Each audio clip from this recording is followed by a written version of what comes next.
সরবরাহ বাড়ায় দাম কমেছে কাঁচামরিচের, বেড়েছে পেঁয়াজ, আদা, রসুনের মতো মশলা জাতীয় পণ্যের, বাড়তি সবজির দামও। আর কয়েক সপ্তাহ ধরেই চড়া দামে বিক্রি হচ্ছে ডিম।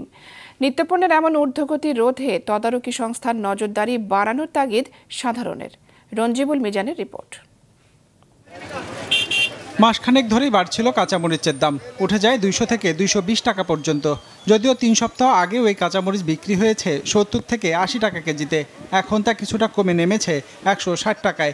মূলত ভারত থেকে কাঁচামরিচ আমদানি হয়, সরবরাহ বেড়েছে, ফলে দাম কমতে শুরু করেছে জানান খুচরা ব্যবসায়ীরা। ইন্ডিয়ান মরিচের গাড়ি বেশি আসছে, যেগুলো আটকে ছিল রাস্তায় সেগুলো আসার কারণে আজকে সব ব্যাপারই 160 টাকা হয়ে গেছে। বাজারে মরিচ আছে কিন্তু দাম তো একটু বেশি দেখতেছি। খাওয়া তো আর বাদ দেওয়া যাবে না, বেশি জায়গা কম নিতে আছে।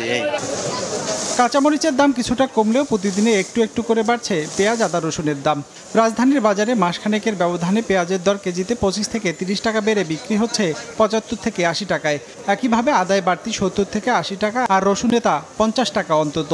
সাধারণ মানুষের অভিযোগ, কোরবানির ঈদকে সামনে রেখে দর বাড়িয়েছে অসাধু ব্যবসায়ীরা। এটার প্রোডাকশন কস্ট কত? 50 টাকার নিচে।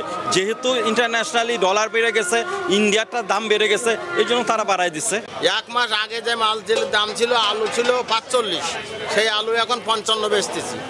আদা এটা বেচেছি 200, 220, এখন বেচি 280, 70। ওয়ালটন ফ্রিজ কিনে অনেকের মতো আপনিও হয়ে যেতে পারেন মিলেনিয়াল।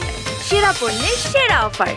এদিকে কেজিতে 10 থেকে 15 টাকা বেড়েছে সবজির দামও। বেগুন, পেঁপে, পটল, ঢেঁড়স, চিচিঙ্গার মতো সবজি বিক্রি হচ্ছে 50 থেকে 70 টাকা কেজি দরে। কচুমুখী আর গাজরের মতো সবজি পেরিয়েছে 100-র ঘর। একদিন বৃষ্টি হয়েছে 24 ঘন্টা বৃষ্টির কারণে অনেক সবজি, অনেক গাছ নষ্ট হয়ে গেছে।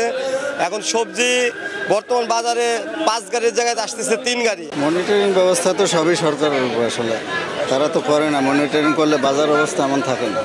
আর মাসখানেক আগেই বেড়েছে ডিমের দাম, উঠে যায় 145 থেকে 150 টাকা ডজন। তবে পাড়া আর মহল্লার দোকানগুলোতে তা 160 থেকে 165 টাকা। রঞ্জিবুল মিজান, মাছরাঙ্গা সংবাদ, ঢাকা।